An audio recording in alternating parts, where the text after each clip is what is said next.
السلام عليكم، مرحبا بكم في فيديو جديد ووصفة جديدة. نتمنى كامل تكونوا بخير. في وصفة اليوم غادي نحضر معكم بسس المقلى تيجي طري وبنين. بلا ما نطول عليكم تشوفوا معي المقادير وطريقة التحضير. هنا بسم الله وعلى بركة الله حطيت 3 تاع سميد. بالنسبة للسميد استعملت سميد متوسط. هنا درت الكيلة تاع هذيك الغرفية تاع الفلون. إذا بغيتي تنقصي الكيلة ديري بكاس صغير.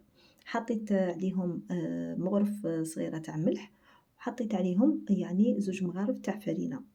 هنا الدور تاع الفرينة يعني تضمن لك باش المبسس تاعك ما يجيش يتغصص وما يجيش ما يتفتتلكش في المقلى. نحرك هاد المكونات غير شوية ونضيف عليه بنفس الكيلة اللي كيلتي بها تضيفي يعني السمن. هنا حضرته بالسمن اللي ذوبته بالطبع يكون بارد، لازم يكون بارد سينو يعني يكون حامي، يعني الحبة تاع السميد تاعك كي شغل غادي تقليها. دونك السمن عفوا لازم يكون بارد. ونكمل يعني البول نزيد عليه الزيت. هنا بالنسبة للزيت ما لازمش تنفيض الكيلة، نخليه قد أصبع. يعني الكيلة ما لازمش نعمروها باليدين. نبسس مليح هذاك السميد، ندخله مليح نبسس مليح السميد مع داك السمن. قاع الحبة تاع السميد لازم تتشرب السمن اللي ضفناه لها. بهذه الطريقة نحاولوا نحبكوا هكا حبة تاع السميد بين يدينا بهذه الطريقة كما راكم تشوفوا في الفيديو. ونقولكم لأول مرة تشوف القناة ما تنسيش الاشتراك، تشرفيني بالاشتراك تاعك والجيم والبارطاج هكا باش تعم الفائدة.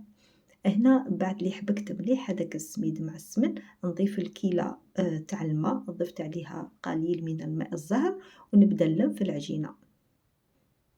وصفة سهلة تاع الجدات ومكاش فينا اللي ما يبغيش المبسس، سيرتو مع الحشية القهوة تاع الحشية نبغو مبسس يكون حاضر في الطابلة. دونك بهذه الطريقة راح تتحصلي على مبسس طري يذوب في الفرن. نبدا نلم في هذيك العجينه بلا ما تعجنوا، يعني خطوه مهمه ما لازمش تعجني يعني لهذا السميد سينو غادي يولي لك كي الخبز. يعني ما تعجنيش، راني نلم غير باطراف الاصابع كما راكم تشوفوا. نحاول نلمه ونخليه نغطيه بكيس بلاستيكي ونخليه يرتاح واحد 5 دقائق، ونحتفظ بهذا الماء باش نزيده له لاحقا. فوالا بعد لي فاتت 5 دقائق، هنايا لو طون لي وجدت المقلة وحطيت فيها الزيت باش يسخن لي. هنايا شوفوا هذاك السميد قاعد تشرب الماء اللي درته له. هنا نضيف الكمية اللي بقات تاع الماء ونبدا نحل في هذاك السميد باسكو كيما راكم تشوفوا نشف. كاين لي السميد اللي يتشرب بزاف الماء، كاين لي السميد اللي ما يتشربش كيما انا هذا السميد تشرب بزاف. دونك غادي نضيف له هذيك الكميه. كملت الكيله الاولى تاع الماء ونشوف اذا خصني نزيده. هنا بالنسبه للسميد مازال ناشف كيما راكم تشوفوا، غادي نزيده غير واحد الربع يعني، ونضيفه بشويه تدريجيا ونشوف او ميم طون العجينه كيفاش ولات. غير باطراف الاصابع نحاول نلمه. فوالا ما تجروهش بزاف، كي يتلم معاكم تحبسوا الماء. هنايا سي بون، السميد ما غاديش يعاود تشرب هو في الخطره الاولى في المره الاولى. المره الثانيه سي بون غادي يقعد كيما راه. هنايا تروحوا تشوفوا هذا، شوفوا معايا هذا القوام، هذا هو. ما تجروهش بزاف باش ما ينغبنكمش من بعد. وبقات لي هذه الكميه تاع الماء.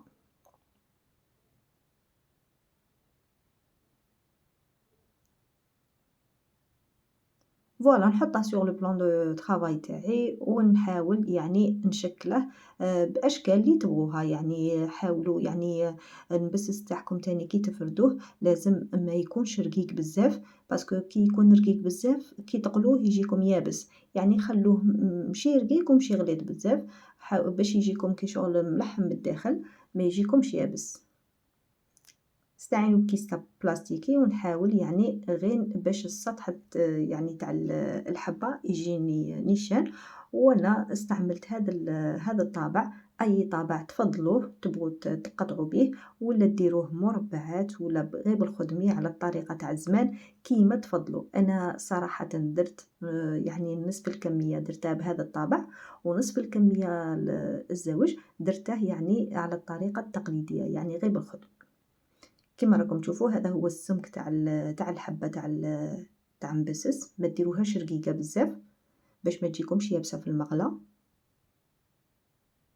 ودرت الزيت يسخن، لازم الزيت تكون سخونة مليح وتقلوه يعني عادي على نار متوسطة. نحاول نسقّد الحبات.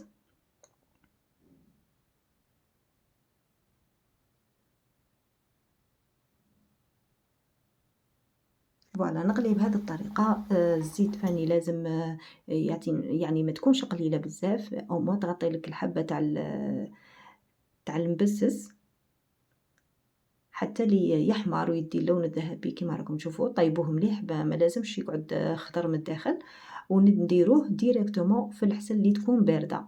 يعني لازم نبسس يكون حامي ونديروه في الحسل تكون باردة هكا باش يتشرب لنا هذيك الحسل، ونخليه في الحسل لو طون اللي نقلي المقلة الزاوجة. يعني ماشي غير تدخلوه وتخرجوه، خلوه يشرب الحسل باش يجيكم معسل من الداخل، باش يجيكم شارب الحسل.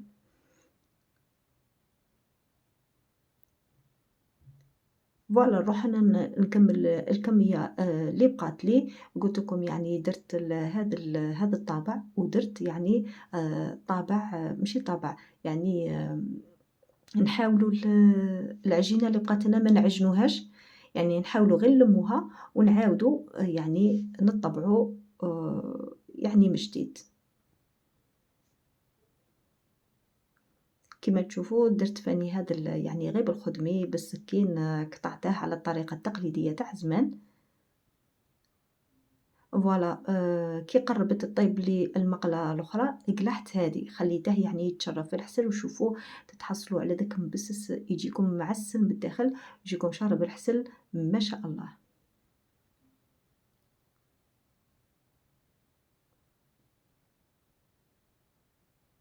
فوالا أنا دايمًا نخليه يكتر في الصحن يعني ما نقطّعهش بزاف قاع من الحسل تاعه. يعني نخلي شوية الحسل في الصحن هاكا باسكو ولادي قاع يبغوه معسل، دونك نحطه ديريكتومون في الصحن التقديم هاكا بيه بالحسل تاعه.